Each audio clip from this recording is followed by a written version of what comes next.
আসসালামু আলাইকুম রাহমাতুল্লাহ। সুপ্রিয় আলোর পথের দর্শক মণ্ডলী, আশা করি আপনারা সবাই ভালো আছেন। আজকে আপনাদেরকে একটি বিশেষ আমলের কথা বলবো ইনশাআল্লাহ। 3 বার যদি আপনি আস্তাগফিরুল্লাহ পড়েন প্রতি নামাজের পরে, আপনি যদি 3 বারই পড়েন 33 বার না পড়েও, অথবা আপনি যদি সবসময় আস্তাগফিরুল্লাহ পড়েন, তাহলে কি হয় এ বিষয়ে বিস্তারিত জানতে ভিডিওটি শেষ পর্যন্ত দেখুন। অত্যন্ত গুরুত্বপূর্ণ একটি আমল, আমি মনে করি এটি শ্রেষ্ঠ আমল। রাসূলুল্লাহ সাল্লাল্লাহু আলাইহি ওয়াসাল্লাম দৈনিক 100 বার আস্তাগফিরুল্লাহ পড়তেন। নাসাই শরীফের হাদিসে আল্লাহ রাসূল সাল্লাল্লাহু আলাইহি ওয়াসাল্লাম বলেছেন, আমি দৈনিক 100 বার ইস্তেগফার পড়ি। সুতরাং তোমরাও ইস্তেগফার পড়ো, বেশি বেশি পড়ো। আল্লাহ রাব্বুল আলামিন পবিত্র কুরআনে বলেছেন, ফাকুল তুস্তাগফিরু রাব্বাকুম ইন্নাহু কানা গফফারা। তোমরা আল্লাহর কাছে বেশি বেশি ইস্তেগফার পাঠ করো, নিশ্চয়ই আল্লাহ ক্ষমাশীল। সূরা নূর আয়াত 71। সুবহানাল্লাহ। অপর আয়াতে আল্লাহ রাব্বুল আলামিন বলেন, যারা ইস্তেগফার পাঠ করবে, ওয়ায়ুরসিলিস সামাউ ওয়া আলাইকুম মিদরারা, আকাশ থেকে তাদের জন্য বৃষ্টির ধারা বর্ষণ করা হবে। আল্লাহু আকবার। ওয়ায়ুমদিদুকুম বিআমওয়ালিন ওয়া বানিনা ওয়ায়াজআল লাকুম জান্নাতিন ওয়ায়াজআল লাকুম আনহারা। অর্থাৎ তোমাদেরকে ধন সম্পদ সন্তান সন্ততি বাড়িয়ে দিবেন এবং তোমাদের জন্য একটি উদ্যান রচনা করবেন জান্নাতে। সুবহানাল্লাহ। এবং তোমাদের জন্য রয়েছে নদী নালা প্রবাহিত জান্নাত। সূরা নূহের 71 নম্বর আয়াতে আল্লাহ রাব্বুল আলামিন কতটা আবেগ মিশ্রিত ভাবে যারা ইস্তেগফার করবে তাদের জন্য এই নিয়ামতগুলো বর্ণনা করে গিয়েছেন। আল্লাহু আকবার। ইস্তেগফারের এত বেশি মর্যাদা যে থাকতে পারে, আল্লাহ রাব্বুল আলামিন ইস্তেগফারের ভিতরে এত কল্যাণ নিহিত রেখেছেন, তা আপনি কোরআন বিশ্লেষণ না করলে কখনোই বুঝতে পারবেন না। কতটা সুন্দর করে এই যারা তওবা ইস্তেগফার করবে তাদের ফজিলত আল্লাহ রাব্বুল আলামিন এই আয়াতদ্বয়ে উল্লেখ করে গিয়েছেন। তো প্রিয় দর্শক, এবার আমরা জানব ইস্তেগফার পাঠ করলে কি কি বিষয় হতে পারে। ইস্তেগফারের ফজিলত সমূহ আমরা জানব ইনশাআল্লাহ। ইস্তেগফার নবী রাসূলদের আমল, ইস্তেগফার আল্লাহ রাব্বুল আলামিনের কাছে সবচেয়ে প্রিয় আমল। প্রিয় দর্শক, এই ইস্তেগফার পাঠ করলে আল্লাহ রাব্বুল আলামিনের নৈকট্য লাভ হয় এবং আল্লাহ রাব্বুল আলামিন তার গুনাহসমূহ মাফ করে দেন। শুধু তাই নয়, আল্লাহ রাব্বুল আলামিন যারা ব্যবসা বাণিজ্য করেন তাদের ব্যবসা বাণিজ্যে অবারিত বরকত দান করেন এবং সমাজে তাদের মান মর্যাদা অনেক বাড়িয়ে দেন। এমন দেখা গিয়েছে ইস্তেগফারের ফলে এই একটি আমলে অনেক মানুষের ইজ্জত সম্মান অনেক উপরে চলে গিয়েছে।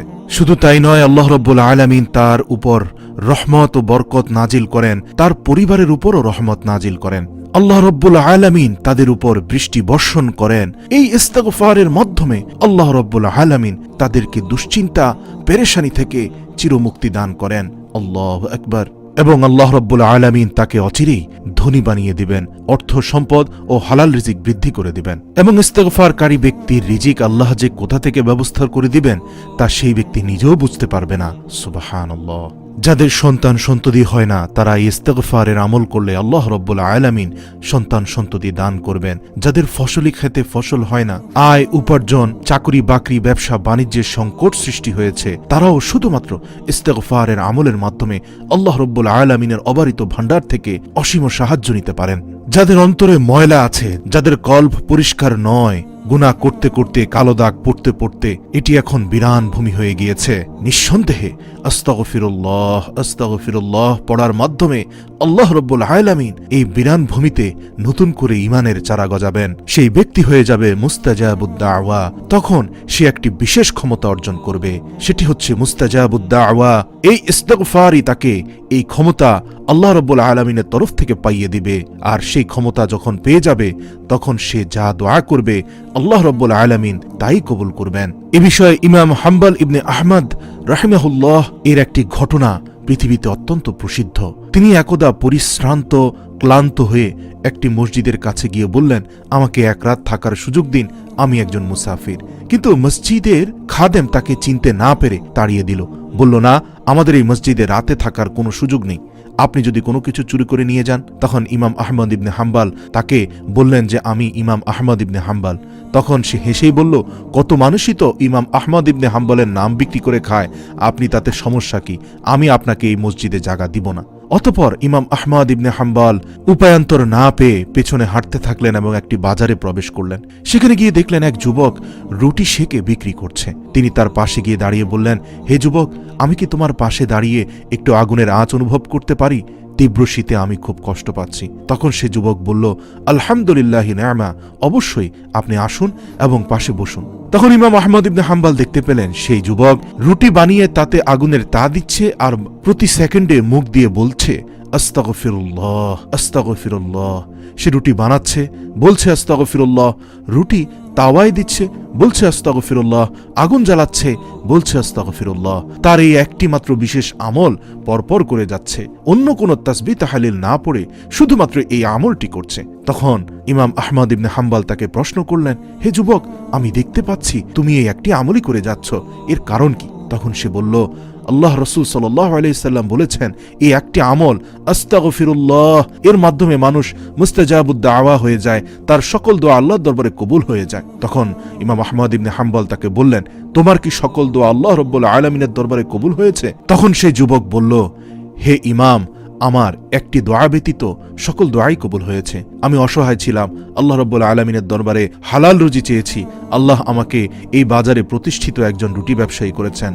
এছাড়াও আমি যখন যা চেয়েছি আল্লাহ রাব্বুল আলামিন কখনোই আমার হাত ফিরিয়ে দেননি।